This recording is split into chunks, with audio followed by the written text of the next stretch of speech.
Has it been a while since you flipped that thermostat from heat to cool? Turn to the experts at Griffith Energy Services before you do for an $88 AC start and check to make sure your AC is in tip-top shape. Griffith specializes in Carrier, but services all brands. Visit GriffithEnergyServices.com today. Your local Carrier expert. That's GriffithEnergyServices.com. License number MD-HVACR01-2278. Griffith Energy Services. Doggone dependable. Sun, surf, and seduction collide as four Americans return to exotic islands, hoping their sexy romances can turn into forever. Love in Paradise, the Caribbean, a 90-day story, streaming now only on Discovery Plus. Start your free trial. Terms apply.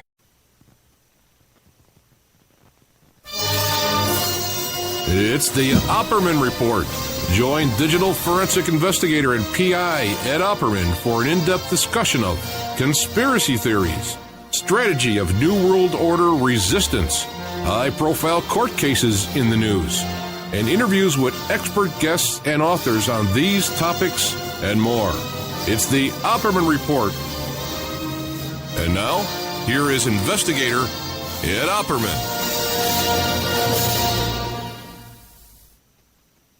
Welcome to the Opperman Report. I'm your host, private investigator Ed Opperman.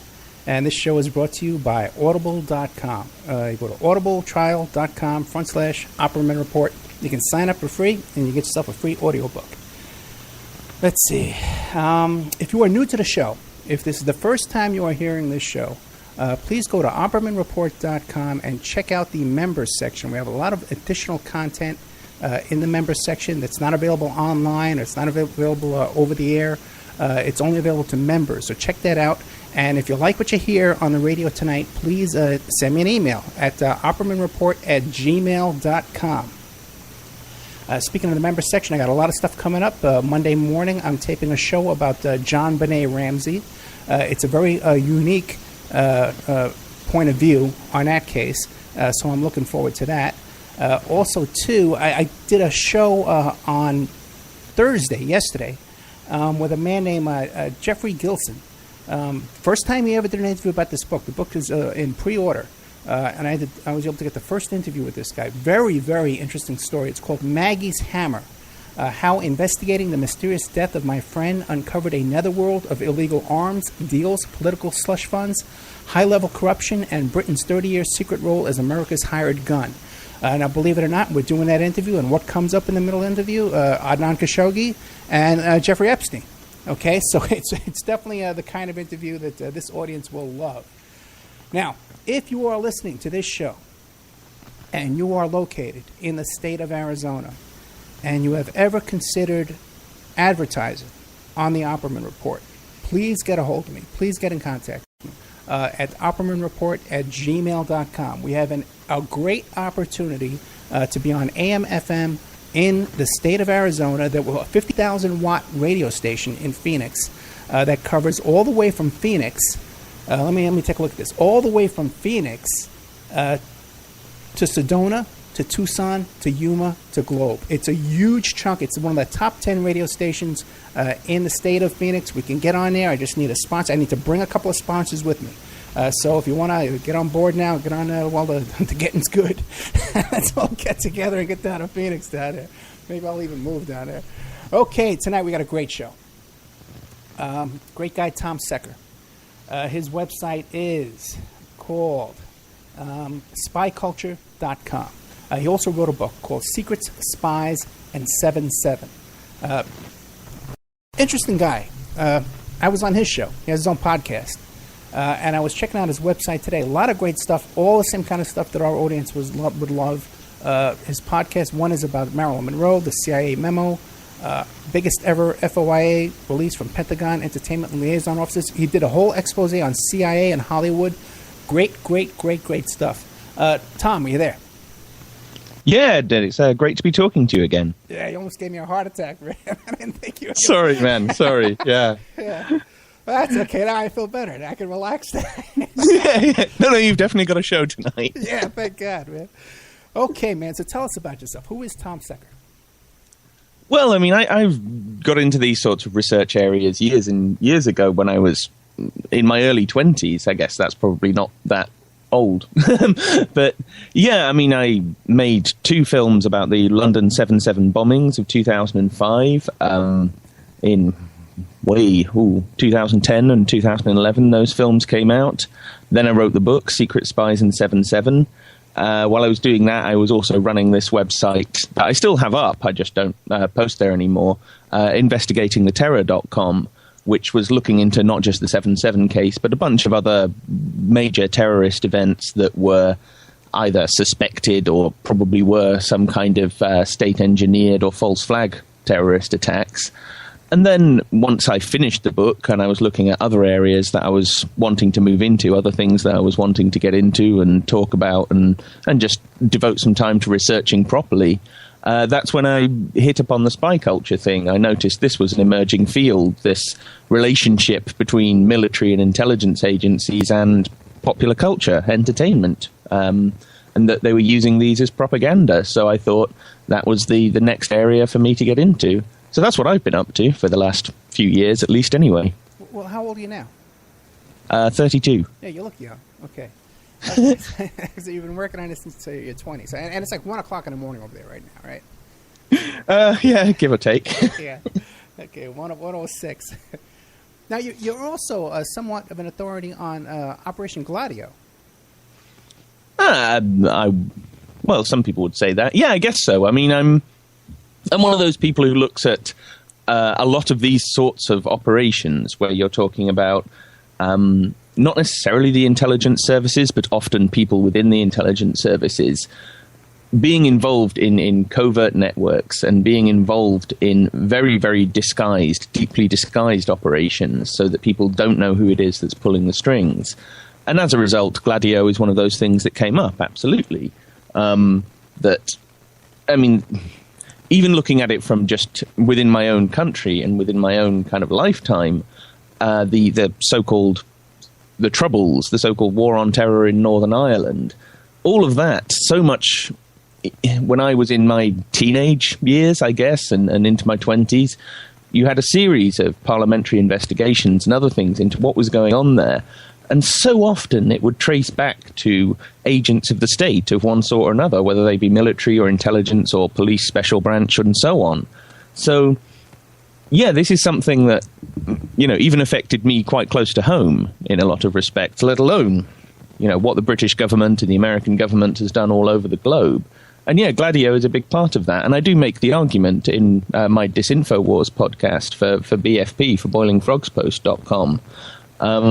I have made the argument that Northern Ireland was just an outgrowth of Gladio. It was another series of infiltrations and provocations of radicals and militants in order to create a war on terror, in order to create something to respond to, if you like. And what about like the RAF and the Baader-Meinhof? Well, that is certainly part of it. All across Western Europe, and I suppose even across quite a lot of Eastern Europe, certainly Turkey is part of this as well. Wherever you see these sorts of radical organizations gaining a significant foothold, either it's because the state has been supporting them, or it's because they've infiltrated them and seen that they're, rising in power and rising in influence, and therefore they infiltrate them and start to either direct them or misdirect them to their own ends. So, yeah, I'm not necessarily a specialist on Baader-Meinhof, but in Turkey you have the Grey Wolves, and on the other side you have the PKK and the Kurds and all of that.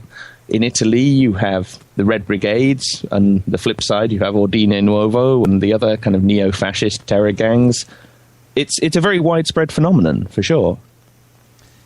Yeah, so now I acknowledge that there's always infiltration, but now, do you think it's on a scale, 50-50, do you think it's more infiltration or more control of these operations back in those days? Interesting question, Ed. Interesting question. I guess it depends on which sorts of organizations and which sort of radicals we're talking about, really, because sometimes they want to infiltrate and disrupt. Sometimes it's a movement that they don't want it to go anywhere. Or it's, they're radicals who are usually when the radicals are attacking the state itself, and in Europe that would typically be people on the left wing, those organizations tended to get infiltrated and they tried to destroy them. Right. They just tried to make sure that they didn't gain any kind of real foothold. Whereas certain other radicals in Europe, we're talking about neo-Nazis, the leftovers from World War II, they did actually want them to be under their control so they could use them as as their proxies, as their weapon against the public, as their weapon in order to refashion and reshape these states that they existed in and change the political dialogue in those places.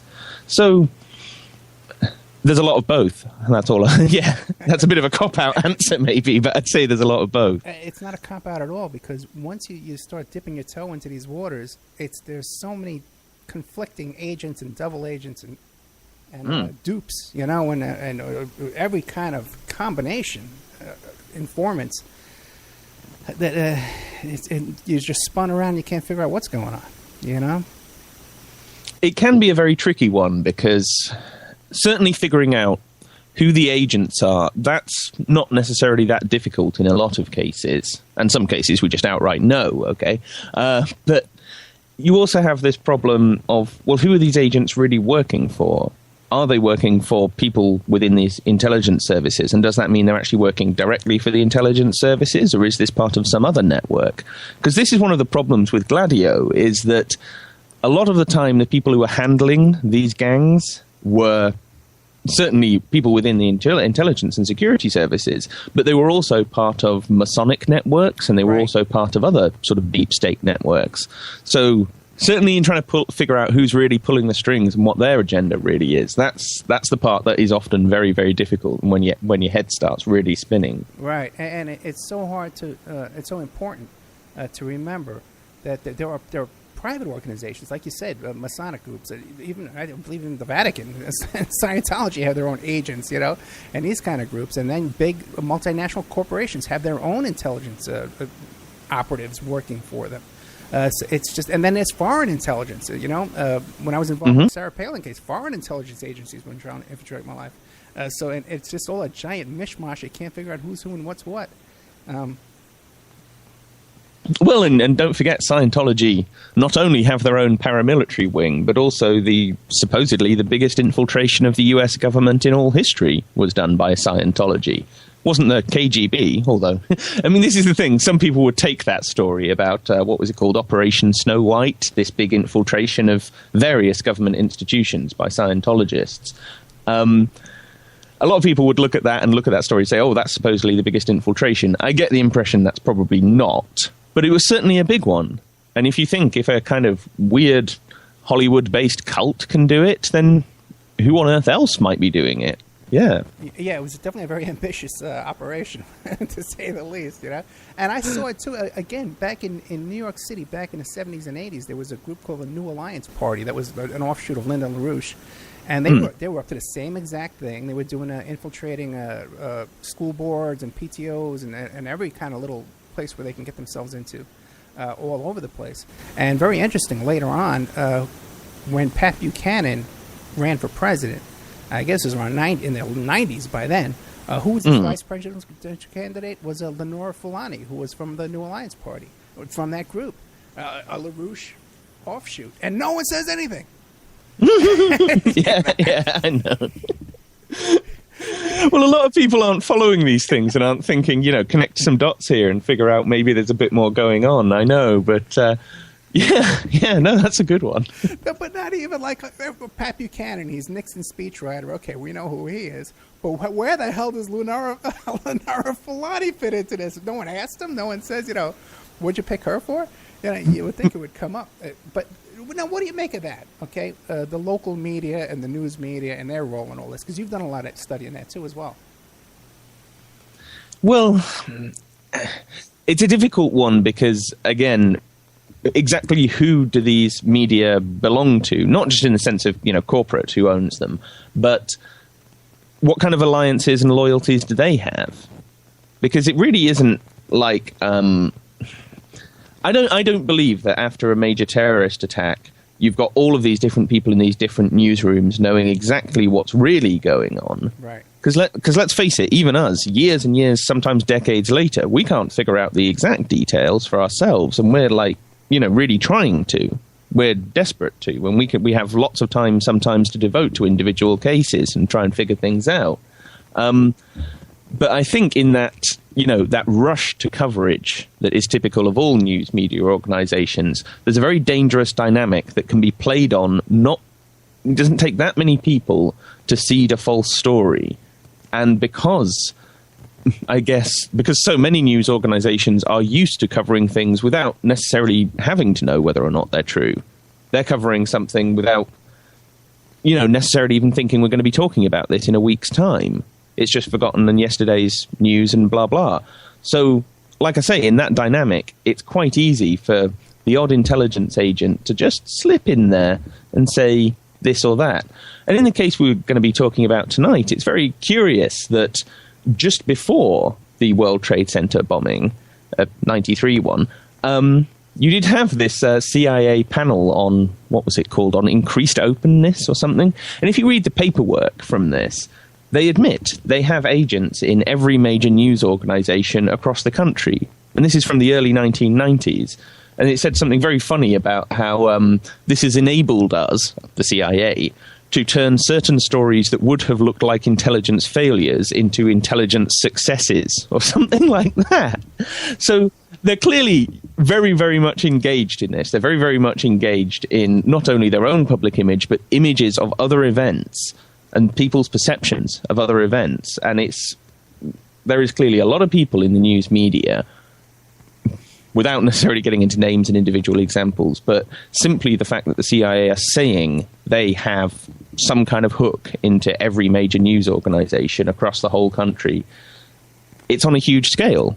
It's just got to be. You know what I'm saying? I do know what you're saying. Yeah, there's got to be a ton of them that are on the payroll.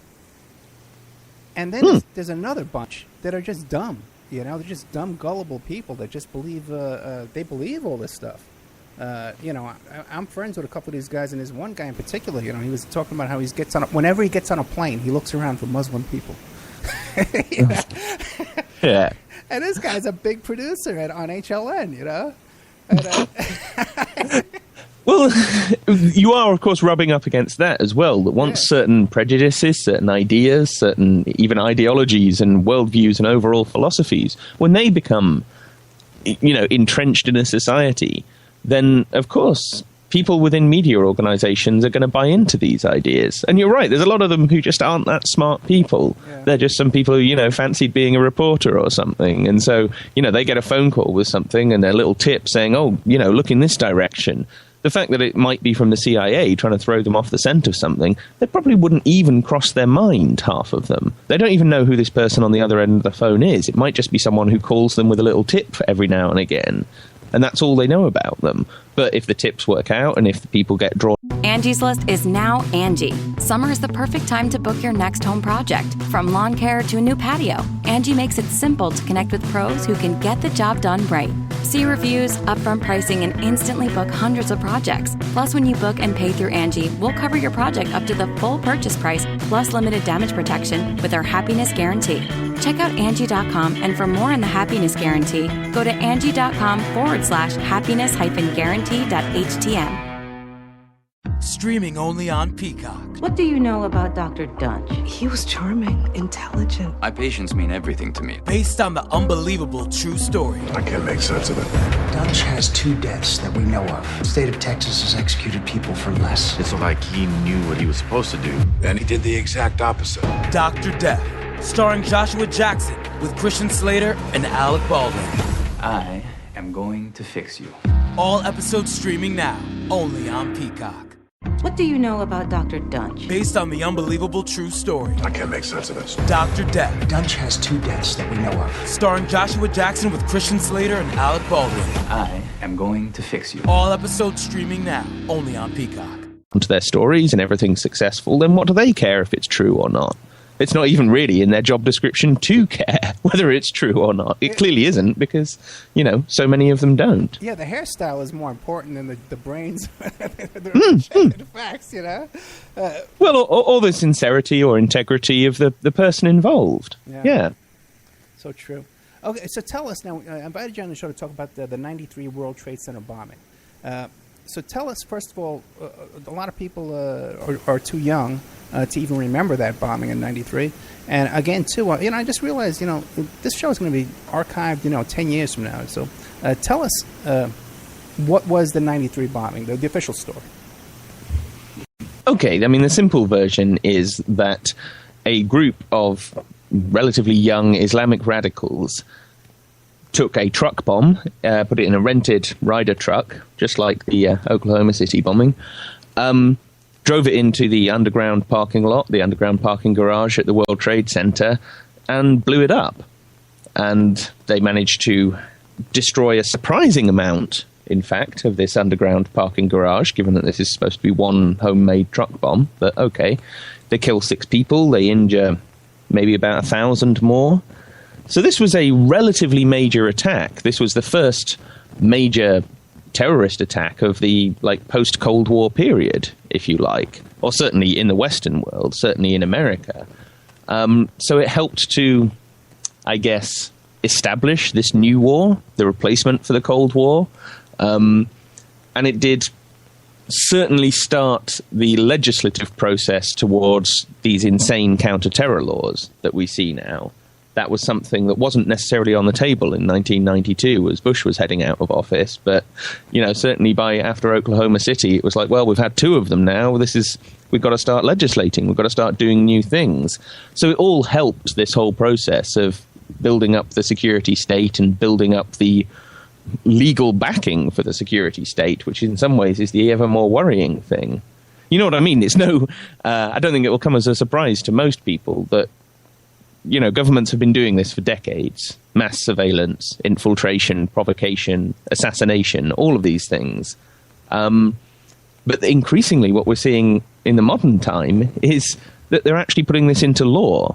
They're actually saying we should be allowed to do this. This is a vital part of our society in protecting us. And the World Trade Center bombing was a huge part of that. It started to establish at least the whole Al-Qaeda Islamic terror narrative, but also that this is the new world. This is what happens now we're not fighting the Soviets anymore. We've now got an even more diffuse and impossible to see threat out there that we have to be seen to be responding to. So I do think it was a very important event in that respect. Sorry, I'm kind of getting a bit off track. It's a bit late. No, not at all. You're doing great.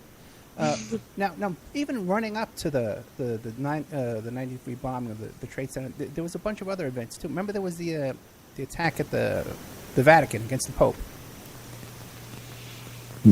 That is not one I'm all that familiar with. Yeah, they shot it. Beyond. Remember, now the Pope drives around in a Pope mobile. They put him in a plastic. Yeah, sure. The attempt on Pope John Paul II. I remember the incident. It's just not necessarily one I know all that much about at this late hour. It was the same suspects. It was the usual suspects, the same Muslim extremists, that they had. And it was bizarre, too. If you ever looked at those old the news footage, because they caught like 7 or 8 guys and they rounded them up and they put them all in this big metal cage, kind of an old-fashioned barred cell where they were all in the same cell together. And the cameras were there and they were yelling at the cameras and just a whole bizarre... you should take a good look at that thing and see what happened back then. But even running up to 93 in New York City, there was the assassination of Meir Kahane, and then there was also the shooting of that yeshiva bus. Are you familiar with those 2 incidents? I'm certainly familiar with the Kahane assassination because that was, all of these events in terms of the Kahane assassination, the World Trade Center bombing, and this follow-up plot where you had a bunch of the same guys who were supposedly going to bomb all the bridges and tunnels in New York. This really elaborate, massive-scale terrorist plot that they never actually would have been able to carry out. But all of this came out of this one mosque, the Al-Kifa Refugee Center, the Al-Farouk Mosque in Brooklyn. And the Kahane assassination was carried out by this guy El Sayed Nozair, who was a young Egyptian man who was following the blind sheikh, who I'm sure we'll get into after the break, because I think we've got a break coming up. This was almost like a precursor event, almost like a warning shot that something was up, that something was afoot, something troubling and dangerous was afoot in New York at that time. Yeah. The other case I have heard of, but again, it's not something I'm in any way a specialist in. The one of the yeshiva students in the bus going over the bridge. Yeah, take a look into that, because it always struck me that was a spontaneous attack, and that these guys were like in a cab or something, because a lot of these guys were cab drivers, were involved in this operation, I think even the guys who shot Kahana were cab drivers, and they made an escape in a cab. Are you familiar with that? Yeah. What's his name? Mahmoud Abu Halima was sat outside in a cab. Yeah, because he was a cab driver. He was supposed to be waiting for Nozair to come out, but got moved on by a cop or whatever. So when Nozair comes running out of this place, having just shot Kahana, and he's still got the gun in his hand, he's then like, "Oh, where's my getaway vehicle?" He, I think he jumps into another cab. puts a gun to the guy's neck and tells him, drive, and the guy tells him, get the hell out of my cab. So he does, runs off down the street. I think he ends up getting shot by a postal worker or something like that. It was a complete mess of an assassination, apart from the fact that they actually managed to kill the guy. And Kahana himself is a very interesting and unpleasant, to be honest, character. I'm not saying he deserved to die by any means, but I'm just saying he wasn't a shining example of human kindness. He was a FBI informant back in the 70s, and at the same time was at least talking about, if not necessarily planning, all kinds of things like bombings against Soviet embassies and chemical warfare. These were the sorts of things he was talking about with his followers. And you do wonder, what's going on there? Why? I guess I'm not saying he was necessarily allowed to be assassinated, but I get the impression certain people were glad that he was gone. I'll say that much. Yeah, I would agree with you with that as well. Have you ever looked into the Jewish Defense Organization, which was the rival group that was led by A.J. Weberman? Not really, no. I know about the JDL, but what's the deal with them? Oh, very interesting story. A.J. Weberman wrote the book Coup d'etat in America, which was a book into the JFK assassination, one of the first ones. It was a really good book. It was one of the first ones that focused on the three tramps. And just the reason why he was the head of the JDL. He was also a Yippie. He was part of the Yippies in New York City. And he lived across the street from Yippie headquarters. And it was a funny story, though, and why I bring it up is because his group was rival to the JDL. And one time, I forget the guy's name, and the PI Ramdam came over, one of the heads of the JDL, and Ramdam, the private investigator, came over to AJ's house to serve him with a subpoena they were going to sue him in a lawsuit. So AJ had his apartment rigged that if you came into the lobby, he could lock the doors and shoot you with tear gas. Okay. He had a camera and everything. Okay. So... And also, the guy was part of the Yippie, so obviously, he must have had like a big stash of weed up there and all kinds of stuff. Who knows what he had? But the thing is there was a hostage standoff that went on like 24 hours with AJ upstairs and these guys down in the lobby. Every now and then, he's respraying them with the stuff. He's looking at him on the video and he's hitting the button, spraying them. And the cops are all outside. And wouldn't you know it, no one gets arrested. There's no arrest over the situation. Very interesting, Yeah. Very interesting. What are you gonna do though? But and it's kind of funny too because later on, I knew AJ, back in those days, and later on I ran into Ramdam at a PI convention, and I was tempted to say to him, "Hey man, I know the guy that took you hostage." But I did not have it just didn't come up correctly in the conversation. No, you didn't see an opportunity to just throw that one in there. Yeah. No, I could not fit that into the topic there. So I guess we'll be getting into more of all that. But now, the popular theory though is that the FBI totally controlled the guys who bombed the Trade Center in '93. Yeah, I mean that's or at least the popular alternative view, the popular so-called conspiracy theory. Is that it was all being run by this guy, Ahmad Salem. But that is a very problematic story for various reasons. Not least because the major influence... it's probably best to put it up now. The major influence on these guys, I don't think was the FBI, I think was the CIA. I think this whole story with Ahmad Salem is something whereby the FBI being a little maybe scapegoated, a little hung out to dry. Not that I want people sympathizing with the FBI. Don't get me wrong. I am no fan of the FBI. I'm just saying there are worse people in the world than them, and frankly, I think it was them who were really behind the World Trade Center bombing plot. Sorry, do you want to jump in there? No, you think it was the FBI that was behind the... No. I think it was the CIA. I think that the FBI are, in some way, the scapegoats in this situation, because the whole argument, at least with the official story, became, but the FBI had this informant, at least in this group, about 6 months before the bombing. So why didn't they get wind of this, and why didn't they stop it? And was this an intelligence failure? Was this some sort of accidental, screw-up on part of the FBI? And the same thing happens in the wake of 9/11. The same thing happened in this country with 7/7, where you had people looking at the security services and saying, but what did you know? And why didn't you figure this out? And why didn't you stop this? And of course, all of that dialogue doesn't get to the sort of most fundamental question of, well, who really did it? I mean, you can keep having it go around in circles about, well, what did you know and what did you do about it? And could you have done this? Could you have done that? But the real question is, well, what were your agents actually up to? And the most significant question for me is, why was Imad Salem, this FBI informant in this radical mosque, or at least this group within the radical mosque, why was he pulled? Why was he pulled out of this group about 6 months before the bombing in the late summer of 1992? Because that's a question that's never truly been adequately answered. And I think lying behind that is probably the real story of what really happened in WTC 93. Very interesting. Okay, and we'll delve into that when we get back after these messages.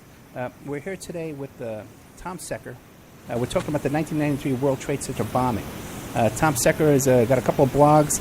One is spyculture.com. He's written this book called Secret Spies and 7/7. The link to that book is up on the apispreakercomepisode45919373 blog. Also, too, you also have a podcast on Boiling Frog, too, as well, right? Yeah, I do a weekly, or essentially weekly podcast called Disinfo Wars that's on boilingfrogspost.com.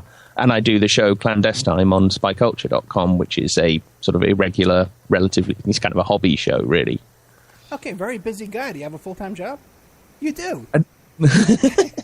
I have a job that is sometimes part-time and sometimes full-time, depending from week to week, which is why I do this on the side, if you like. Okay, great. Well, yeah, because you're still young. You can fit all this in, man. Me, I'm getting old. I can barely get all this stuff, man. This whole thing is killing me, man. Anyway, we'll be right back after these messages. More with Tom Secker, author of Secret Spies and 7/7. His website is spyculture.com. We'll be right back after this. But, Tom, if we talk during the commercials, the audience can hear us. So no secret spy talk during the commercial. And now, a word from our sponsors. Pacific West Bamboo, your premier source for sustainable building material. They provide construction-grade and draft-grade bamboo material for all your indoor, outdoor, and gardening needs. Contact them with event planning and display building as well. 503-839-8126. Or you go to their new website, pacificwestbamboo.com. Or you can contact them on Facebook at Pacific West Bamboo. That's 503-839-8126. Amanda from Pacific West Bamboo was our first sponsor. She's been so good to us, so please support her in return. I want to make everybody aware of our new members section at www.oppermanreport.com. You can go there and sign up for a monthly, quarterly, or yearly subscription. You can even purchase episodes one by one. You get full access to brand new original content, new guests, new uncensored interviews, my own investigations and reports, and we're going to be adding sections with documents, images, police reports, either provided by myself or by my guests, or for my own investigations, my own reports. So you can go to oppermanreport.com and you can sign up there tonight. You can start listening tonight. Strawman. I want to mention Strawman. Strawman is a band out of Toronto, Canada. They're good friends of the Opperman Report. They're a trio of guys who share the same mindset Most of us here do. And they put that energy into their words and music.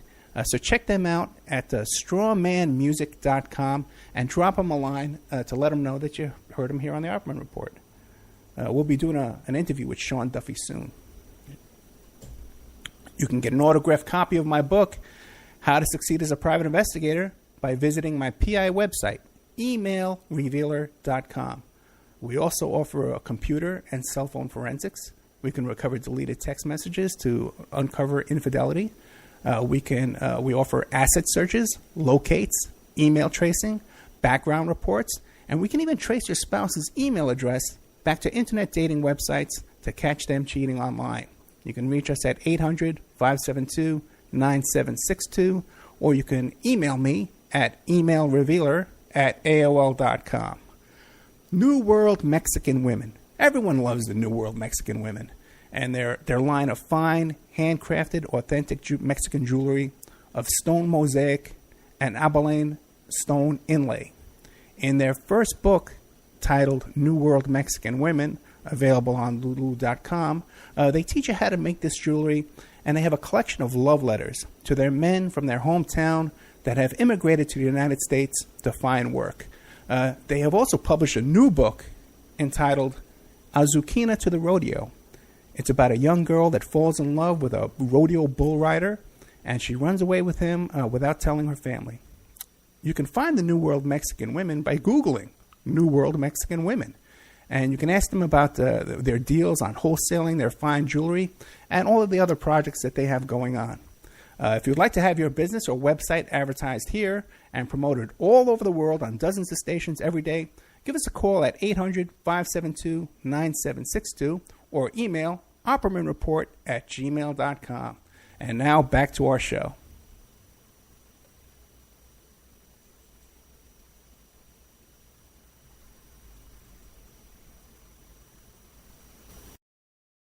If you have a family relying on your income, you need life insurance. But finding the best quote shouldn't take a lifetime. That's where Policy Genius comes in. In minutes, Policy Genius could save you 50% or more simply by comparing quotes from America's top insurers. Once you apply, the Policy Genius team handles all the paperwork and red tape. To save on life insurance and get protection for you and your family, head to policygenius.com today. Streaming only on Peacock, Ghislaine Maxwell had it all until she met Jeffrey Epstein. Ghislaine Maxwell's charged with enticement of minors, sex trafficking of children, and perjury. Epstein's Shadow, Ghislaine Maxwell. Streaming now, only on Peacock. What do you know about Dr. Dunch? Based on the unbelievable true story. I can't make sense of this. Dr. Death. Dunch has 2 deaths that we know of. Starring Joshua Jackson with Christian Slater and Alec Baldwin. I am going to fix you. All episodes streaming now, only on Peacock. Welcome back to the Opperman Report. I'm your host, Private Investigator Ed Opperman. The show is brought to you by Audible.com. Go to audibletrial.com/Opperman Report. Get yourself a free audiobook. And don't forget, if you're in the state of Arizona and you want to advertise, get a hold of me, oppermanreport@gmail.com. I have a once-in-a-lifetime opportunity for you. I sound like Donald Trump. I got a terrific opportunity. It's terrific. I'm afraid we have no listeners tonight because I think everybody's glued to their TVs watching this clown at this rally here in Alabama, watching Trump instead of us. But we'll have to keep up our end of the end of the good fight here. We're here with Tom Secker. He's the author of the book Secret Spies and 7/7. The link is up on the OperaReport.com blog, and his website is Spy Culture. He's also on the Boiling Frog, and what was the other one too? I also do a show called Clandestine on spyculture.com. Yeah, busy guy. Yeah. Okay, and you're able to book guests for all these different shows? No. I do most of my shows I do solo. They're me looking at books or films or particular bits of history or whatever. Sometimes just me going through a government file and saying what it is that I find that's interesting and trying to make some sense of it all. So a lot of them are solo shows rather than guest shows because, to be honest, if I was trying to do more than one show a week with guests, it would just be a scheduling nightmare, as I'm sure you found. Yeah, it really can is. be. It takes a lot of time. You know, now it's interesting because you were saying about how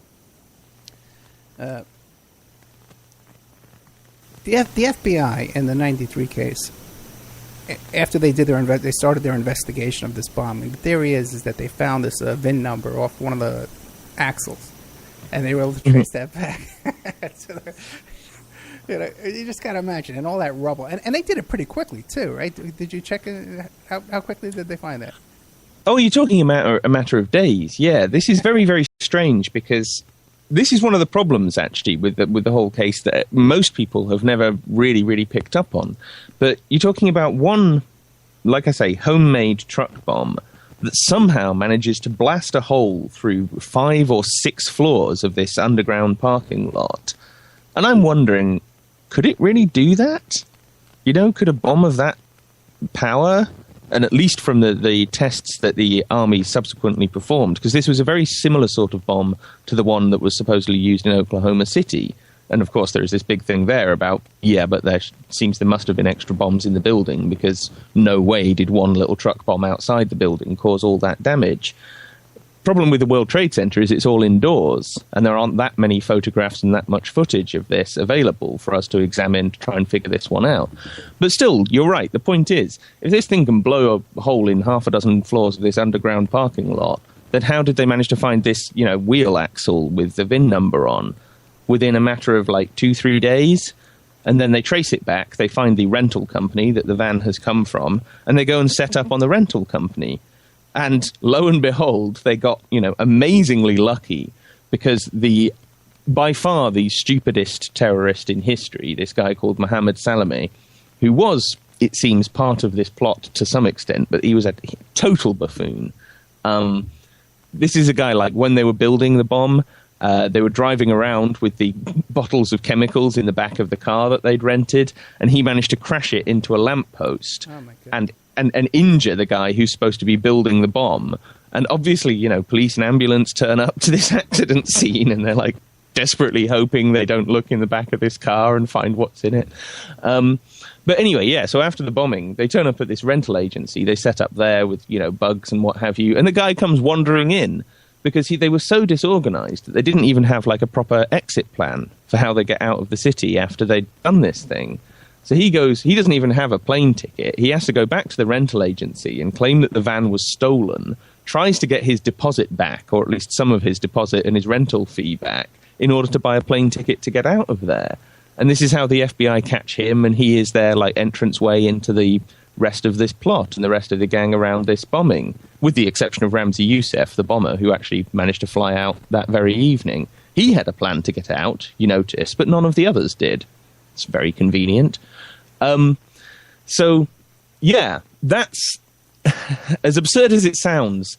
There does seem to be transcripts of these recordings. It does seem that this guy did actually go back to the rental agency.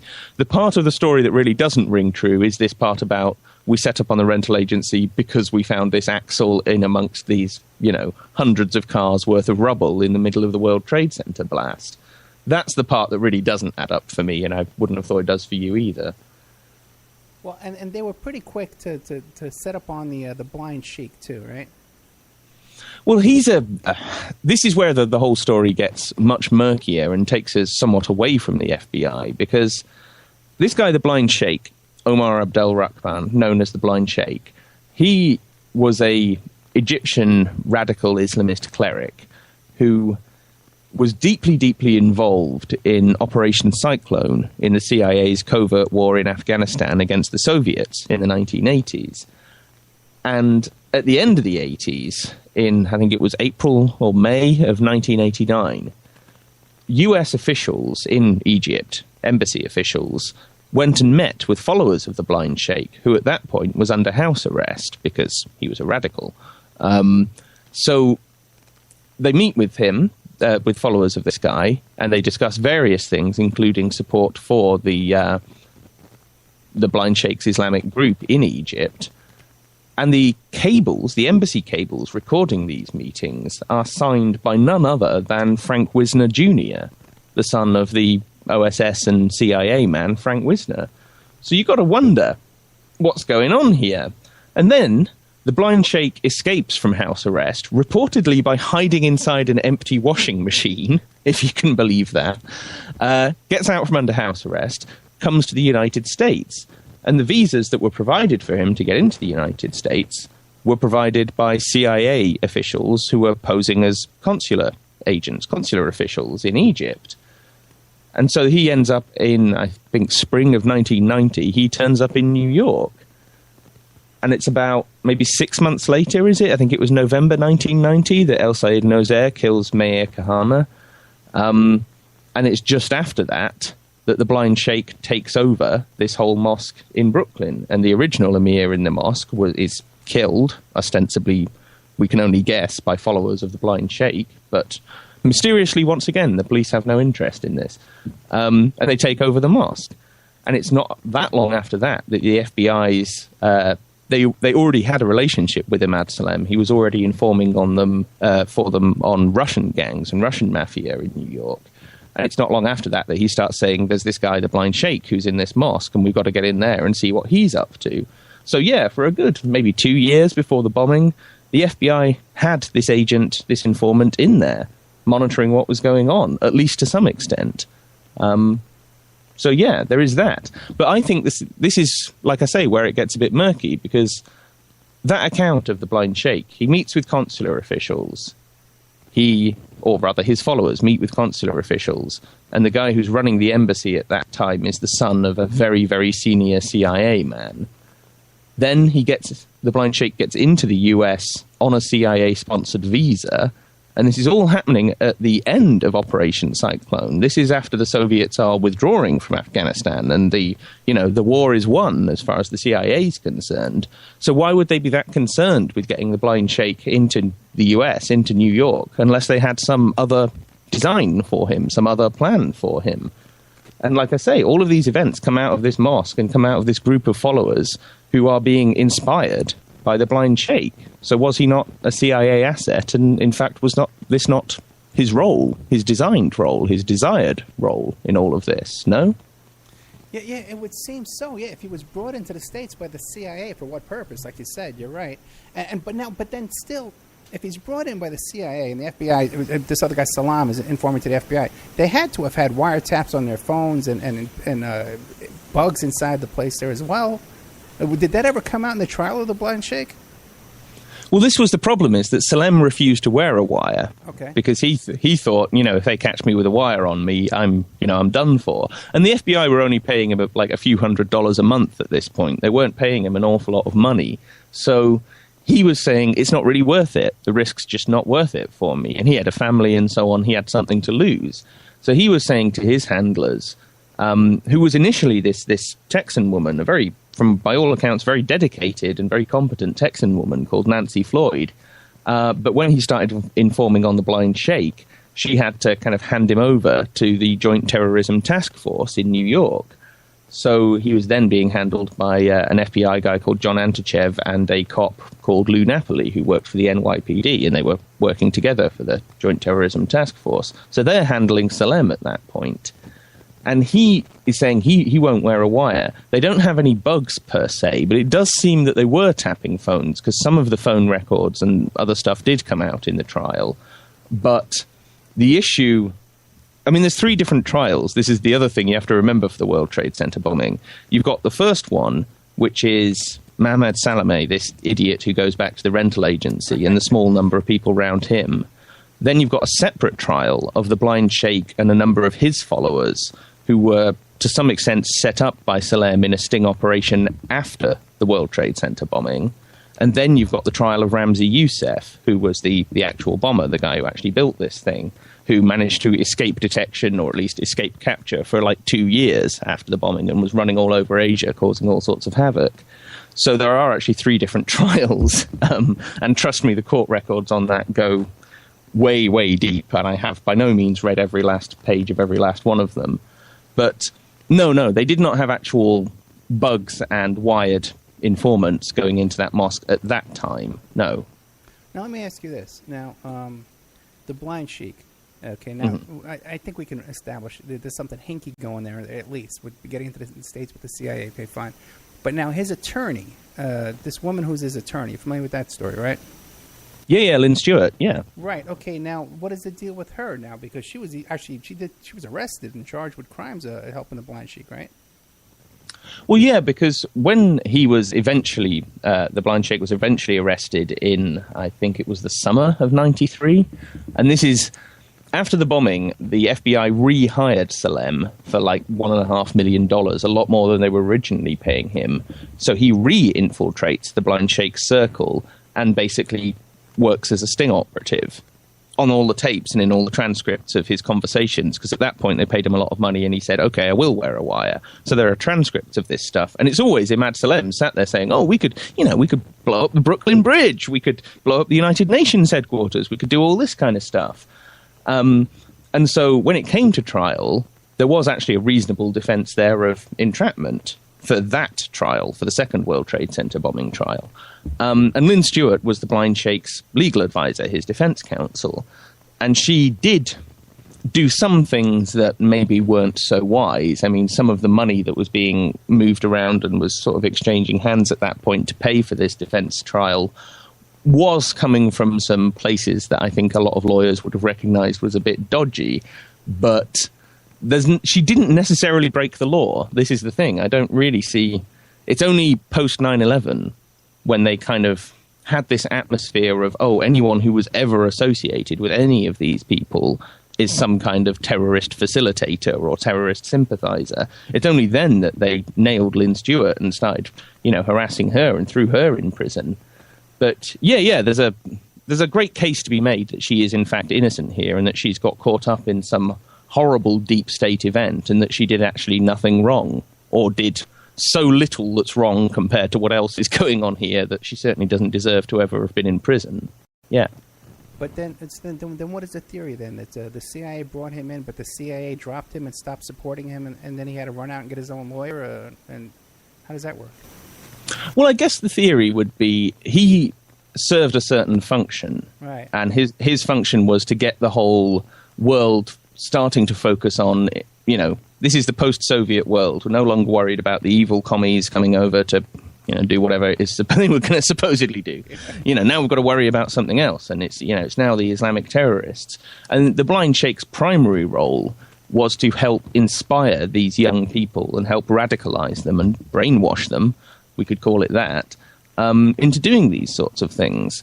Because the mosque wasn't just about what was going on in New York. That's the other important thing to understand, is this Al-Khifa Center in this mosque was also about recruiting young Muslim men, radicalizing them, and also training them up, getting them somewhat trained in intelligence and paramilitary techniques and so on, and then sending them off to places like Bosnia. Because after the war in Afghanistan ended and the Soviets were driven out, that whole thing just shifted focus to other parts of the world. And one of them was the former Yugoslavia, Bosnia, the Balkans, that whole region, which again is interesting because Frank Wisner, Sr., the guy who was OSS, when he was in the OSS, was actually responsible. He was the head of the OSS's office for that part of the world, for the Balkans and Eastern Europe. And then his son helps this guy get into the country who 50 years later is helping cause this war in the Balkans by training up these and recruiting these young Muslims to go and fight over there. So I guess that was the blind sheikh's role. And once he'd fulfilled it, or possibly once things got a little bit too hot and the authorities got a little bit too close to him and using him in that kind of function was no longer feasible, they just decided to drop him. He was a disposable asset. An asset that once he'd completed his task, they could just feed him through the court system and let them have at him. And so, yeah, he had to get a defense lawyer and had to get Lynn Stewart to try and help him against these charges that some of which were probably true, but a lot of which were a result of this Imad Salem sting operation. So exactly how guilty the blind sheikh is another question, but the truth is he's going to languish in prison until he dies, and there's not an awful lot that can be done about that. Yeah. So that would be my take on him, is that he was a disposable asset, or that once he'd served his function and things got a little bit too close to him, they just dumped him because they'd found other assets who could do the same thing.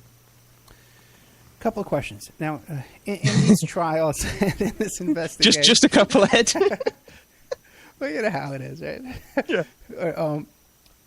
Wasn't there something that came out during all this, especially that plot, the so-called plot to bomb all the, The bridges and tunnels, right, all of that. That there was a plan also, to hijack planes and crash them into buildings. That is, no, that's part of a different plot. That is what Ramzi Youssef was up to. After he fled the United States after the bombing, Ramzi Youssef was, like I say, trailing around Asia for a couple of years, getting involved with all kinds of seedy types and trying to do all kinds of different bombings. And he came up with this idea for blowing up 11 or 12 different trans-Pacific airliners to try and blow them all up simultaneously while they were in the air, this very, very ambitious bombing plot. And while he was developing that, he also came up with this idea for suicide hijackings. Not an original idea, necessarily, but he did, he and his roommate, there are interrogations of both of them where they talked about this idea where they were going to hijack a plane and crash it into CIA headquarters, which, as horrible as that might have been, there's a little part of me that thinks, you know, there's a little bit that thinks that might not have been so bad. But in all seriousness, yeah, Ramzi Youssef certainly was developing ideas for that kind of attack and that kind of hijacking and that kind of plot back in late 94, early 95.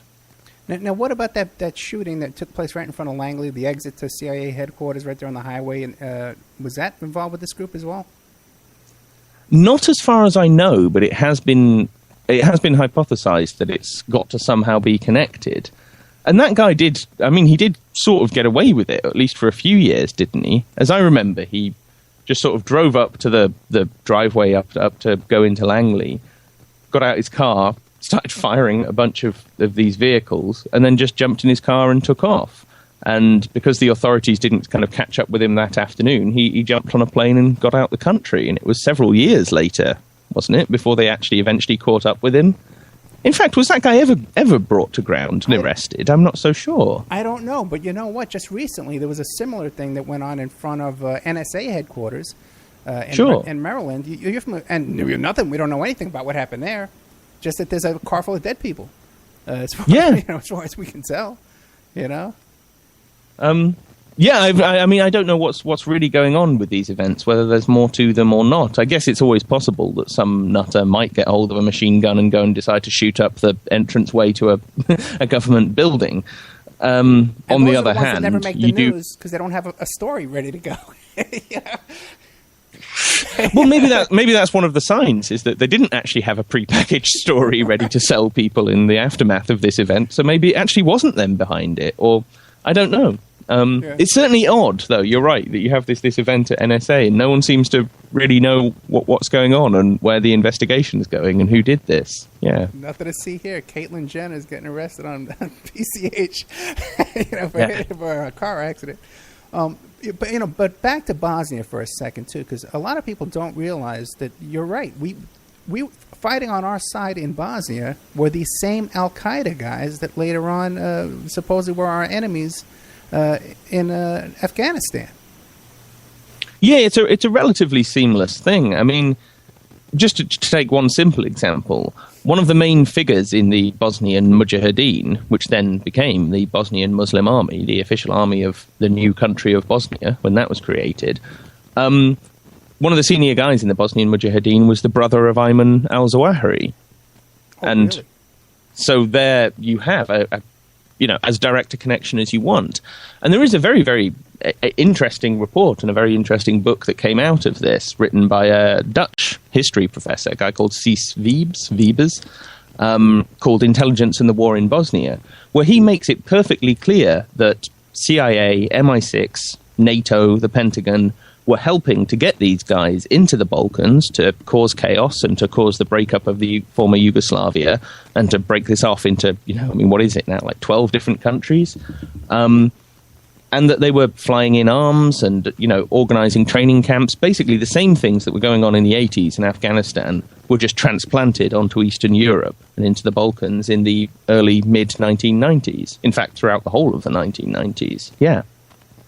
It always struck me. And I'll tell you why, because I remember when the Clintons, they retired from the White House and they went to move to Connecticut, or it was Westchester, I think it was Westchester.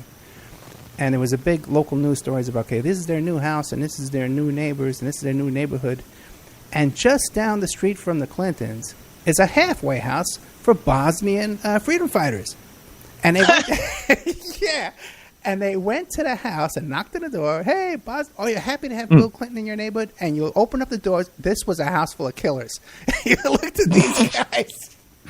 These guys, man, had the look of death in their eyes, man, like because they had just come off the battlefield, and just a house full of these guys right down the block from Clinton. I guess if he needed some guys in a hurry. Well, no, you're probably right, though. They probably spent the previous 2 years running around the mountains of Kosovo shooting at people. I mean, yeah, some of these are very, battle-hardened people. They're no joke. No joke at all. I know we're laughing about it, but at the same time. Right, so Clinton had some guys in the pocket there if he needed them.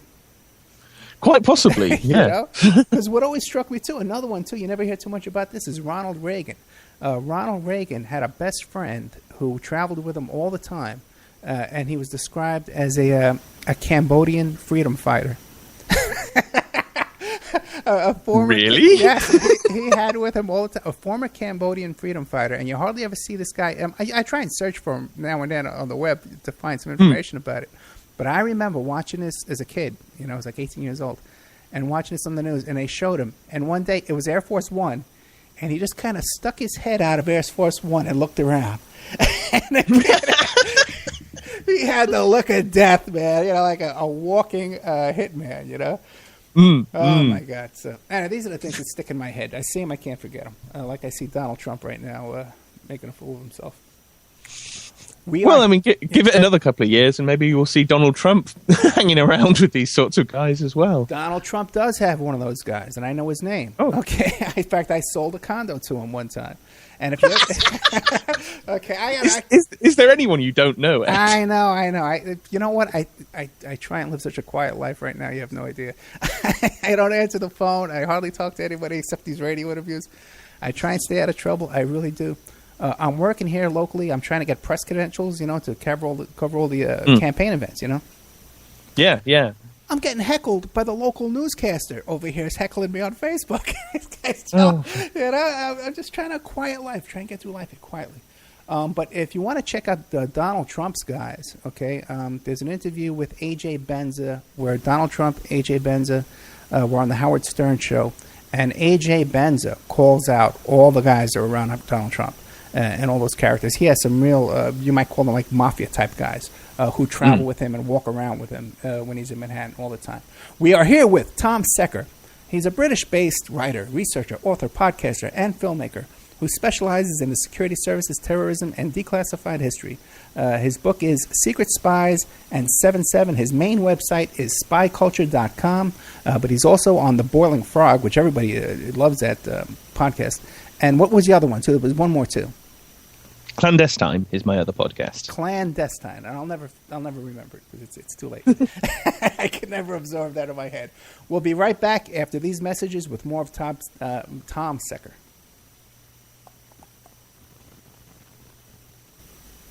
And now a word from our sponsors. Pacific West Bamboo, your premier source for sustainable building material. They provide construction-grade and craft-grade bamboo material for all your indoor, outdoor, and gardening needs. Contact them for event planning and display building as well. 503-839-8126. Or you go to their new website, pacificwestbamboo.com. Or you can contact them on Facebook at Pacific West Bamboo. That's 503-839-8126. Amanda from Pacific West Bamboo was our first sponsor. She's been so good to us, so please support her in return. I want to make everybody aware of our new members section at www.oppermanreport.com. You can go there and sign up for a monthly, quarterly, or yearly subscription. You can even purchase episodes one by one. You get full access to brand new original content, new guests, new uncensored interviews, my own investigations and reports, and we're going to be adding sections with documents, images, police reports, either provided by myself or by my guests, or for my own investigations, my own reports. So you can go to oppermanreport.com and you can sign up there tonight. You can start listening tonight. Strawman. I want to mention Strawman. Strawman is a band out of Toronto, Canada. They're good friends of the Opperman Report. They're a trio of guys who share the same mindset most of us here do, and they put that energy into their words and music. So check them out at strawmanmusic.com and drop them a line to let them know that you heard them here on the Opperman Report. We'll be doing an interview with Sean Duffy soon.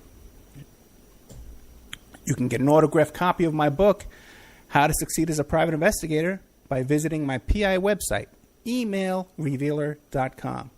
We also offer a computer and cell phone forensics. We can recover deleted text messages to uncover infidelity. We offer asset searches, locates, email tracing, background reports, and we can even trace your spouse's email address back to internet dating websites to catch them cheating online. You can reach us at 800-572-9762, or you can email me at emailrevealer@aol.com. New World Mexican Women. Everyone loves the New World Mexican Women, and their line of fine, handcrafted, authentic Mexican jewelry of stone mosaic and abalone stone inlay. In their first book, titled New World Mexican Women, available on lulu.com, they teach you how to make this jewelry, and they have a collection of love letters to their men from their hometown that have immigrated to the United States to find work. They have also published a new book entitled Azuquina to the Rodeo. It's about a young girl that falls in love with a rodeo bull rider, and she runs away with him without telling her family. You can find the New World Mexican Women by Googling New World Mexican Women. And you can ask them about their deals on wholesaling their fine jewelry and all of the other projects that they have going on.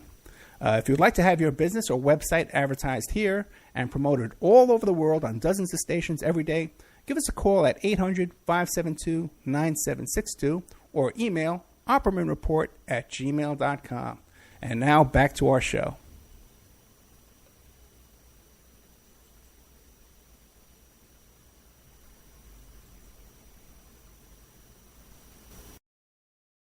Streaming only on Peacock, Ghislaine Maxwell had it all until she met Jeffrey Epstein. Ghislaine Maxwell's charged with enticement of minors, sex trafficking of children, and perjury. Epstein's Shadow, Ghislaine Maxwell. Streaming now, only on Peacock.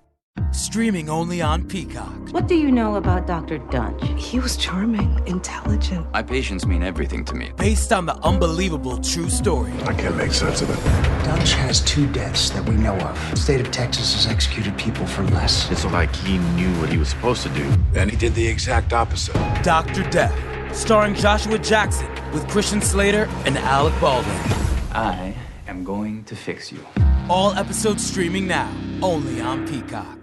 What do you know about Dr. Dunch? Based on the unbelievable true story. I can't make sense of this. Dr. Death. Dunch has 2 deaths that we know of. Starring Joshua Jackson with Christian Slater and Alec Baldwin. I am going to fix you. All episodes streaming now, only on Peacock.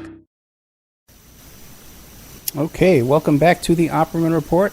I'm your host, Private Investigator Ed Opperman. The show's brought to you by Audible.com. Go to audibletrial.com/Opperman Report. Tonight we have Tom Secker. We're going to be getting back to him in a second. But tomorrow I'm recording a podcast with Pierce Redmond, PorkinsPolicyReview.com.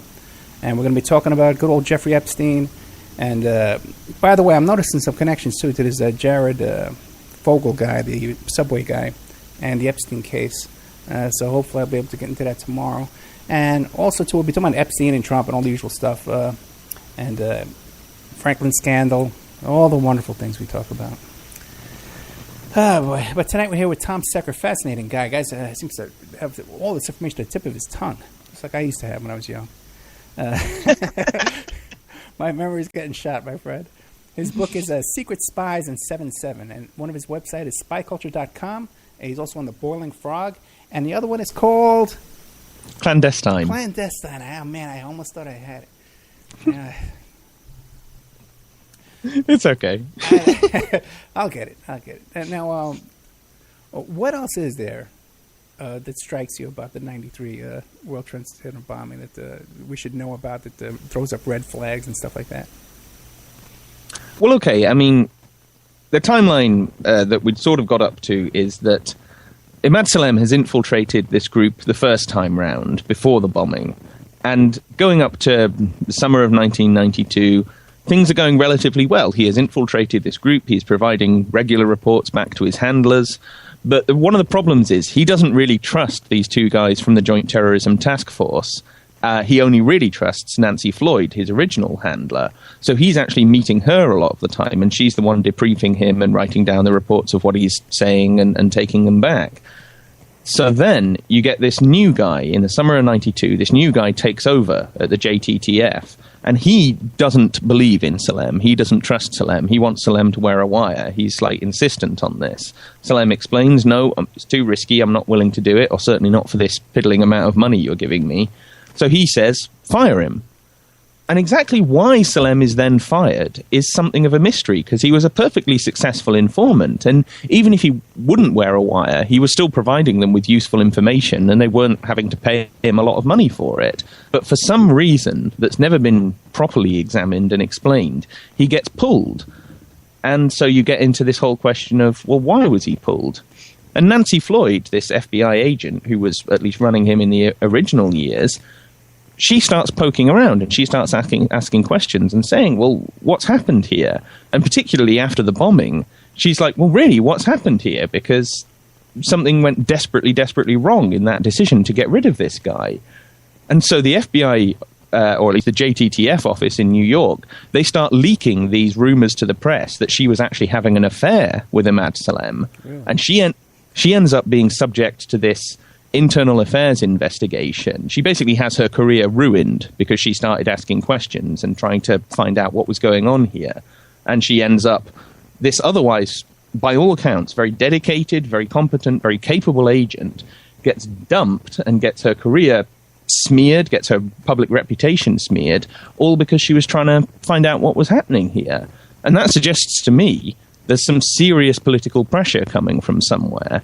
This isn't just she got pissed off at her boss one day and said some things that maybe she shouldn't have, and so she got a slap on the wrist. This is someone who was, dumped from doing very serious work to doing utterly trivial things. And you have to wonder, what were they protecting? And I think what they're protecting there is ultimately this CIA relationship with what was going on, in that you have the blind sheikh, the guy who's providing the ideological motivation, if you like, for these attacks, and particular for the World Trade Center bombing.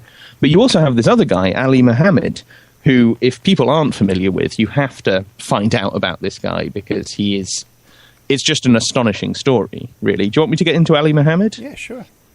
Wait, a couple of questions first. The woman FBI agent, where is she today? Is she talking? Not really. I think she's now left the bureau. I think she gave up. She decided, if you're going to ruin my career, I'm going to do other things. She was interviewed by Peter Lance, who wrote a couple of decent, but not amazing, I will say, books on this. And I think he interviewed her again for a Playboy article that he did a couple of years back, that he interviewed her and Imad Salem and found out a few more details about all of this. But no, you may be able to track her down, Ed. You may be able to get her on tape and maybe able to interview her. She might be willing to talk about it. I don't know. But on the whole, the media hasn't really tried to go and talk to her. So maybe it's actually that not very many people have even asked the question. So you might get lucky. You never know. Well, I had the FBI director that was in charge of the anthrax investigation. And the same thing happened. Richard Lampert. A nice guy, too. And the same thing happened to him. They smeared him. They tried to destroy him. They arrested him. Get this. He retires from the FBI. He goes to work for the Department of Energy and as security, So part of his job is liaison with the FBI. So then they fire him from there and they charge him with lobbying the FBI. They use those lobbying laws that you're not allowed to contact the FBI after you leave the FBI because for lobbying purposes. And they charge him with that. And they raid his offices and that, embarrass him. But he has a big lawsuit right now, and I'm pretty confident he's going to win that. Now, Salam, where is Salam today? Well, he's gone very, very quiet. Like I say, Peter Lance did manage to... I don't think he tracked him down. I think Salem contacted him, to be honest. As I understood it from when I read that article, it's that Salem actually reached out to him and said, you've been writing books on this and looking into this case. And so he kind of offered him an exclusive. But I think he's still knocking around in New York somewhere. Again, it is possible potentially to track some of these people down and talk to them. I don't know how willing they would be, but it's a possibility. Yeah, you can always try. It doesn't hurt. Yeah. Yeah. And so, go ahead.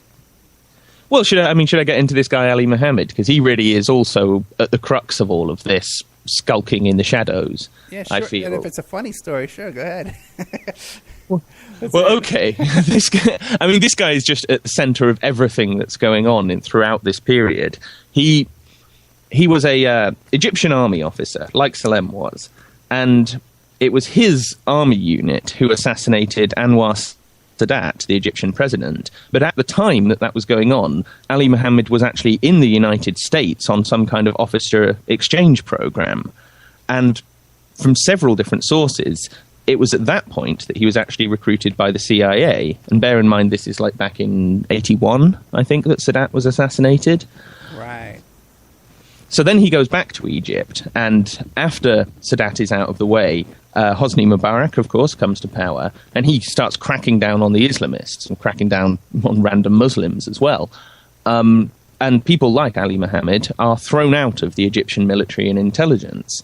So he's without a job. He then goes to the embassy in Cairo, the US embassy in Cairo, and offers himself and says, I want to work for the CIA. So the CIA recruit him. This is maybe 83 by this point. Send him to a mosque in Hamburg, Frankfurt, somewhere in Germany in any case. He goes and infiltrates this mosque, but for some reason tells them that he's working for the CIA. This gets back to the agency, so they supposedly at that point fire him and want nothing more to do with him. But the problem is, a few months later, like the blind sheikh, he ends up getting into the US on a CIA-sponsored visa. And this is in the mid-80s, so this is right slap bang in the middle of Operation Cyclone and the war in Afghanistan, where the CIA are supporting people like Ali Mohammed to fight the Soviets. So obviously the reason why they're giving him a visa at that point is because they thought he was still useful to them. Okay. So he arrives in the US, sets up in California. He gets married within a matter of weeks to a woman that he met on the plane. Believe it or not. He then joins the US military and gets posted to Fort Bragg, where the Army's Special Forces train. Now, what are the chances of this guy who's supposed to be on a CIA terrorism watch list getting into the military and getting posted to Fort Bragg? Very, very strange. He's there for 3 years. During this time, he's doing all sorts of crazy stuff. He even ran like an in-house talk show on geopolitics and Islam and religion and all of these different things. And there are a few little clips that you can see from this. And it is hilarious that you've got this guy who's clearly some kind of, I don't know, on the one hand, a radical Islamist, but on the other hand, he's working for CIA, military intelligence, something. And he's sat there in front of this, terrible blue backdrop, ranting on about the Middle East and about how the US doesn't understand the Middle East and doesn't understand Islam, and that this is what they need to grasp in order to really get, understand the world. So that takes him through to about 89. He then leaves the military, but remains in the US military reserve for a further 5 years. And throughout this whole period, he is also training people at this mosque in Brooklyn, initially so they can go off and fight in Afghanistan, but then when the Afghan thing folds and sort of winds up, he then stays on at this mosque and he starts training the people who are being sent off to Bosnia and so on. And he's the one who's actually providing the intelligence training, the paramilitary training, the weapons training. He's the one who's taking these people who've been radicalized by the one CIA asset, the blind sheikh. He is potentially another CIA asset who's taking these wild-eyed, guys who've been filled with this mumbo-jumbo about how they've got to go and do this stuff, and he's actually turning them into people who can actually be killers. He's providing a very crucial role in all of this. And not only is he training all of these guys in Brooklyn, there is a distinct possibility he also trained Ramzi Youssef, who is the guy who gets called in at the end of 1992 to become the bomb maker.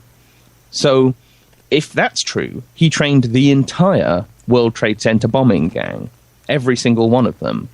And so if you've got, on the one hand, a CIA asset inspiring and ideologically brainwashing them, and on the other hand, you've got a guy who's training them and turning them into killers, then doesn't this start to look like some kind of deliberate CIA operation?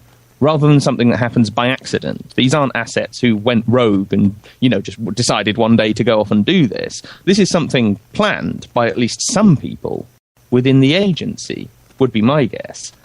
And like so many times, like this happens so many times, after the bombing, Ali Mohammed is never arrested. As far as we know, he's never even interrogated. However, he does subsequently become a part-time FBI informant on a relatively low level, but on top of having worked for the CIA and been in the Special Forces, it's like, oh, well, go for the trifecta, might as well work for the FBI as well. He is never... They tried to get him as the witness in the Blind Sheikh's trial. The Blind Sheikh, not the Blind Sheikh's lawyer, Nozair's lawyer, tried to get Ali Mohammed as a defense witness to say, oh yeah, this was going on there, and evidently this must have been part of some government operation. I've actually exchanged emails with that lawyer, and he said, yeah, this was the defense we were trying to get, was that Ali Mohammed was on some kind of government operation. He was still working for the government in some in some function, some way at that time. And so we were going to try and say that everything that was going on at that mosque was in some way the result of this, and therefore that was going to constitute part of their defense. And they tried to find Ali Mohammed. This is in 94, 95. Couldn't find him anywhere. But the the prosecution at the trial, which was being run by this very, very unpleasant Department of Justice prosecutor named Patrick Fitzgerald, who I'm sure you're familiar with because he turns up everywhere. He admitted, we know where Ali Mohammed is, but we won't tell you. Oh. He actually admitted this at the trial. He was like almost mocking them, saying, oh, well, we can get hold of him, but we're not going to tell you where he is because we don't want him to come as a defense witness. Ali Mohammed actually receives a witness subpoena calling him to this trial. He asks Patrick Fitzgerald what to do about this, and it seems that Patrick Fitzgerald told him not to turn up because he never turned up. He never responded to the witness subpoena. So he's, off in the wind somewhere at that time. He then puts together the cell, or the two cells, that carried out the African embassy bombings in 98 in Tanzania and in Kenya.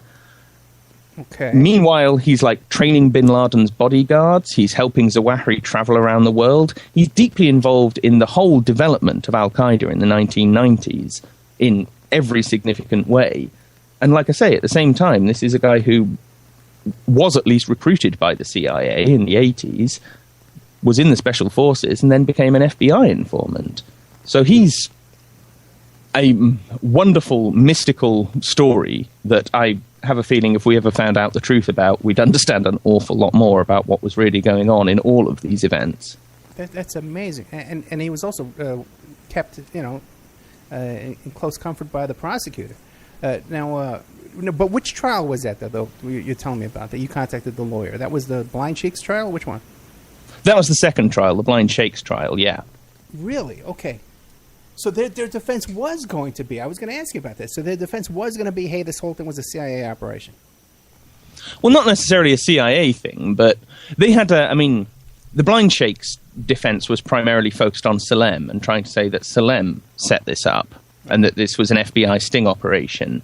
But the thing is, Nozair, who'd already been on trial for killing Kahana, but in that trial he'd actually been found innocent of murder somehow.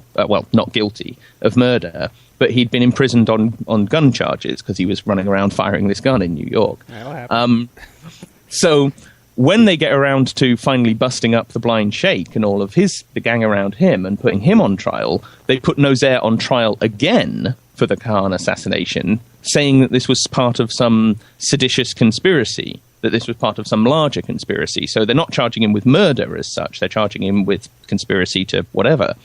So they try and put him on trial again. And it was his defense lawyer, a guy named Roger Stavis, who was trying to get hold of Ali Mohammed in order to say, oh, well, yeah, but Nozair was trained by Ali Mohammed. So anything that he was doing was the result of this government operative running around causing havoc in New York. So therefore, at least to some extent, how can you argue this was a conspiracy?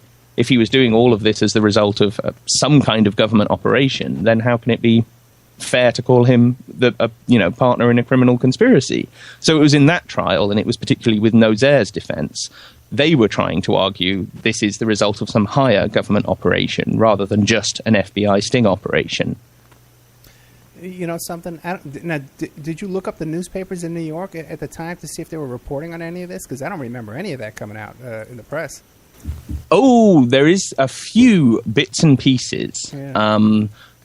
I'm trying to remember. Yeah, the Village Voice. You know Village Voice? I mean, it's become a bit of a joke these days, perhaps. But back in those days, it did actually do some very good reporting. And forgive me, I cannot remember the journalist's name. But if you look back, I think one of the articles he wrote was called "The CIA and the Blind Sheikh," and yeah, he was publishing some of these articles in Village Voice at the time, saying there is more to this. There is a CIA-shaped shadow skulking in the background of all of these events that people aren't examining. Aside from that, no, there really isn't much. There's some on Salem and on the FBI. But the CIA angle has been almost entirely overlooked in the coverage of this, and that's all the more reason why I think it's really important, and possibly the much more important story than the FBI side of things. Yeah, the way you lay it out, it makes perfect sense, and also too, it fits into the second World Trade Center attack, and also to the support of the Taliban, because the Taliban around that time, their lobbyist in the United States was the daughter of the CIA director. Sure. Well, this is a pattern that we see in a bunch of stuff. Like, you're right. You could say much the same sort of thing about 9/11, is that the FBI are the ones, in as much as anyone gets blamed for 9/11 happening, it's the FBI. It's why didn't you catch up with these guys? Why didn't you find out what they were doing? Why didn't you stop them? Same thing with 1993. Same thing with 7/7, but with MI5 in place of the FBI, maybe. But yeah, you have the same issue in that with 9/11, I did a show on this, I don't know, a couple of months back maybe now, hard to remember, talking about Nawaf al-Hazmi and Khalid al-Mihdhar, the two so-called muscle hijackers on the plane that was flown into the Pentagon. And when they attended this Al-Qaeda summit in January of 2000 in Kuala Lumpur, it was monitored by the CIA and by local intelligence, and they found out that these two guys were headed to the United States. They even got copies of their passports and found that they had visas for the United States. The CIA, for some reason, that again has never been fully explained, didn't tell the FBI about this. A cable was actually drawn up that was going to be sent to the FBI to say, these two guys are headed to the States, so you need to keep an eye on them and watch what they get up to. But it was never sent. Later, another cable was sent within the CIA itself, saying that this information had been passed to the FBI, and thus discouraging anyone else from telling them. And this information was not actually shared with the FBI until something like July 2001. It's like 18 months later, and only a couple of months before the 9/11 attacks happened. Now, one caveat, I am not saying Khalid al-Mihdhar and Nawaf al-Hazmi actually carried out the 9/11 hijacking and flew that plane into the Pentagon. I'm not convinced of that. But it's a similar sort of story whereby the CIA are clearly up to things. The FBI is quite often kept in the dark, and kept in the dark deliberately so. And if you read the 9/11 Commission's report about this whole fiasco over these two and why the FBI weren't informed about them, they say the CIA deliberately withheld this information. They're quite clear about that. I mean, they relegate the whole thing to a footnote. You have to really dig through to find out what they're saying about this. But when you find that, they are actually saying quite explicitly they deliberately didn't tell the FBI. And so what I'm wondering, looking back at WTC 93, is, well, if you have these two very important CIA assets in this mosque, and you have this FBI informant who is mysteriously pulled out of the way 6 months before the bombing, well, is that because the CIA leaned on someone? Or if not leaned on someone, just, made a phone call and said, back off, basically, I guess would be the message. And that's why Salem was pulled. And that's why Salem, if you like, that's why the FBI couldn't stop the World Trade Center bombing, is because they were never given a chance to. They were stopped from even having that opportunity. Very interesting. And it was in Building Number 7. That's where they had the Joint Terrorism Task Force headquarters. I was told, because I actually know a lot of these guys. You were laughing before when I said it. But my former business partner, the best man at my wedding, was NYPD Harbor Aviation, who actually rescued the people off the top of the building in '93. They went there with the helicopter. They lowered themselves down. They attached themselves to the people, and they pulled them off one by one. Mm-hmm. And he had described to me around that time about the Building 7 headquarters for counterterrorism. And he says, you know what? He says, you go there, Ed, and they got all these flat-screen TVs and all these plasma TVs and all this stuff like that and all these computers.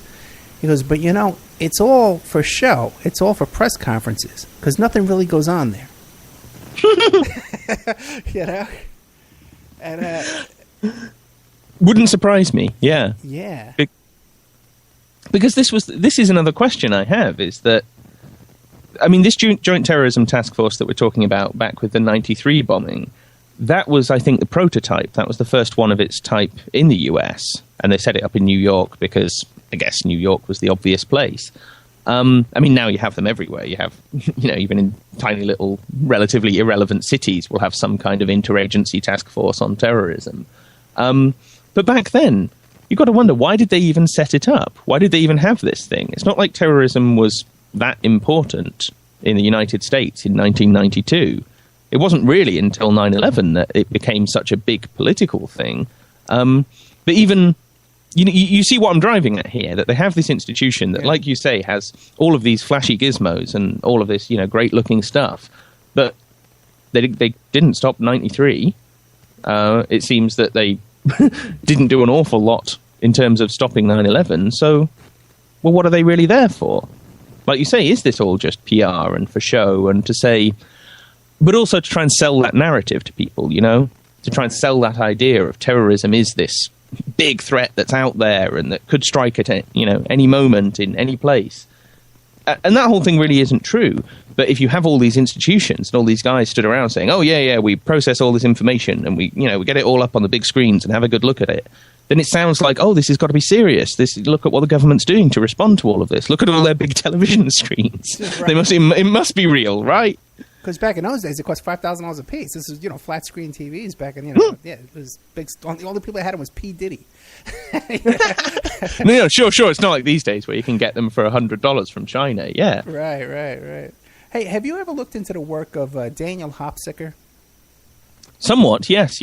I think he's certainly onto some very, very interesting areas. I mean, he broke that whole story about the Boston bombers and their connection to Graham Fuller and therefore the CIA.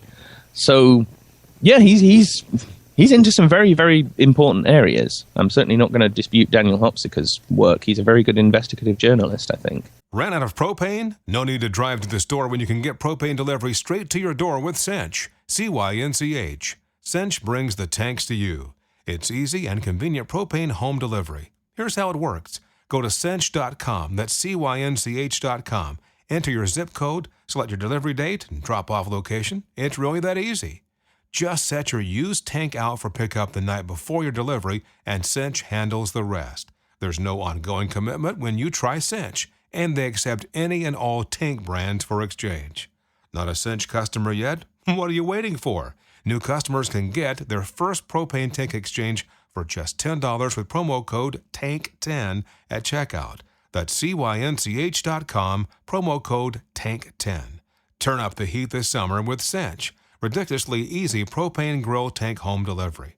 Limited time offer. Restrictions apply. Visit CYNCH.com/offer for details.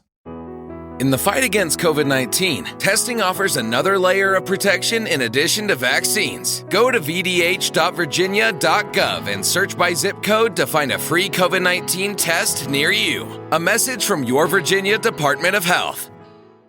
90 Day is going tropical on the new Discovery Plus original series, Love in Paradise, the Caribbean. It's a vacation love story where sun, surf, and seduction collide. 4 Americans are traveling back to the exotic islands where they hope their sexy romances can turn into forever. Love in Paradise, the Caribbean, a 90-day story.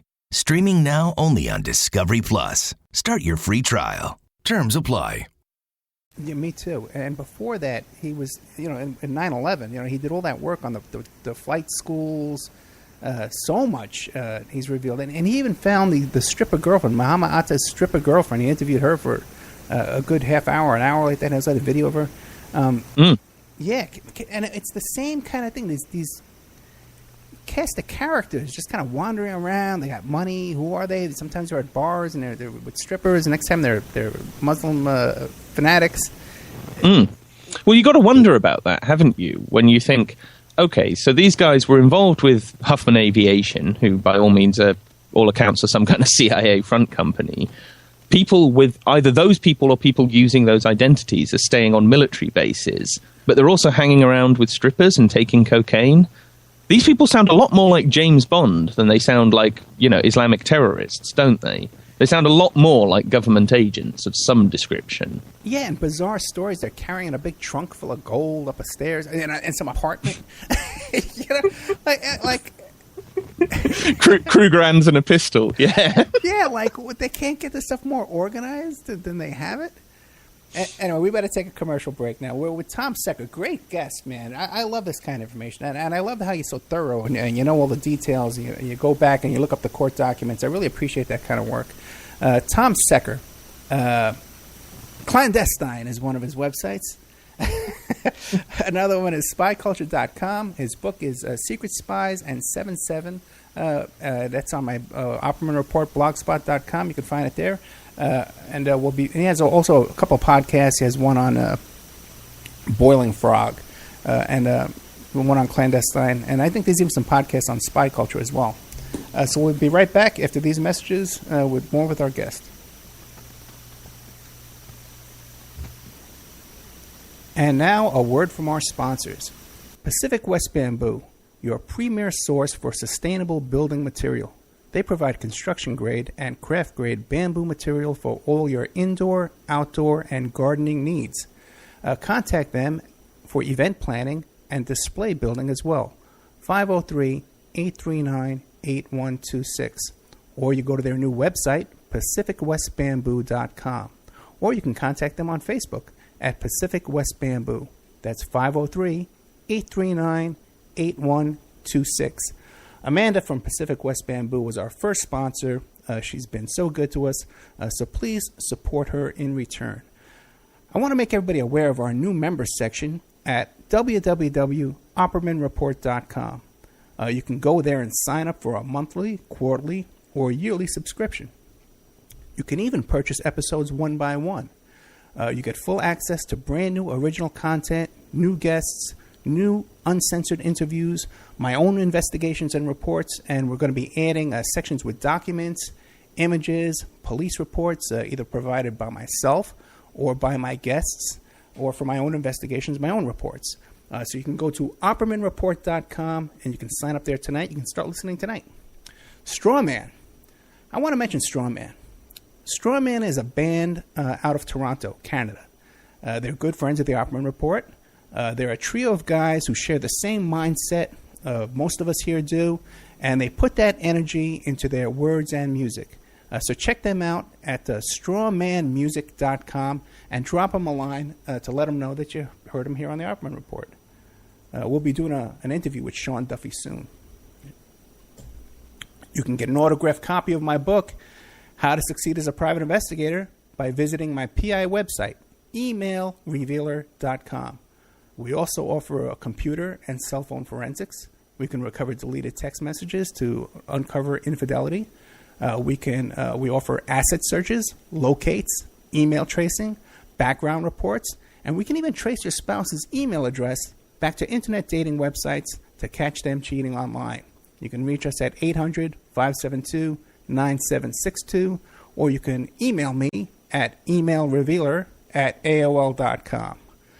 New World Mexican Women. Everyone loves the New World Mexican Women, and their line of fine, handcrafted, authentic Mexican jewelry of stone mosaic and abalone stone inlay. In their first book, titled New World Mexican Women, available on lulu.com, they teach you how to make this jewelry, and they have a collection of love letters to their men from their hometown that have immigrated to the United States to find work. They have also published a new book entitled Azuquina to the Rodeo. It's about a young girl that falls in love with a rodeo bull rider, and she runs away with him without telling her family. You can find the New World Mexican Women by Googling New World Mexican Women.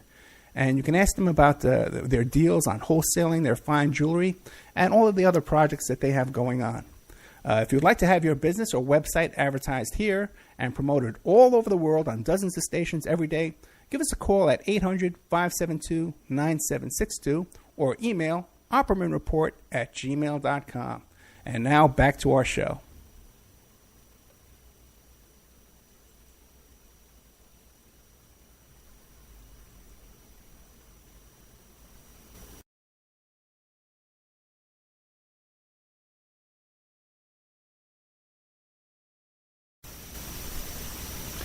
Okay, welcome back to the Opperman Report. I'm your host, private investigator Ed Opperman. Show's brought to you by Audible.com. Go to audibletrial.com/Opperman Report. Sign up for free, get yourself a free audio book. Also, too, guys, got a big opportunity to get the show carried on a top 10 AM/FM station in the state of Arizona. It'll cover like 5 million people alone.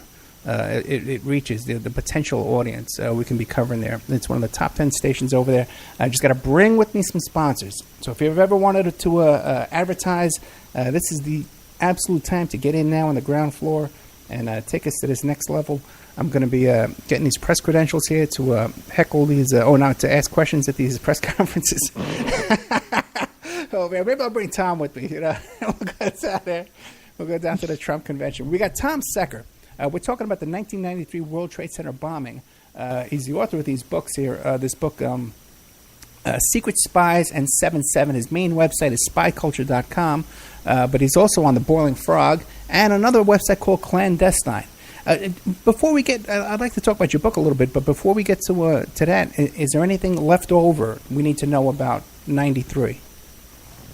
Well, I suppose, part of the aftermath of this is that there were, aside from Nancy Floyd getting her career ruined, there were a bunch of Office of Inspector General investigations into all of this, because you had one from the State Department on why the blind sheikh was given these visas in the first place.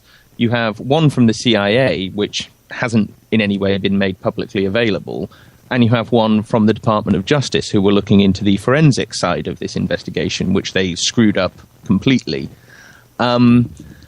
Just briefly, the CIA one was kind of, a little bit of it was leaked, I think, to the Boston Globe, and it's kind of, it sort of fudged the whole thing. It turned it into this whole, this was accidental, this was blowback, because we'd given these people some support back in the 80s, this came back on us, and whoops-a-daisy, and maybe we won't do that again. And that's essentially the narrative that the CIA kind of leaked to the Boston Globe as I would guess, to throw them off the scent.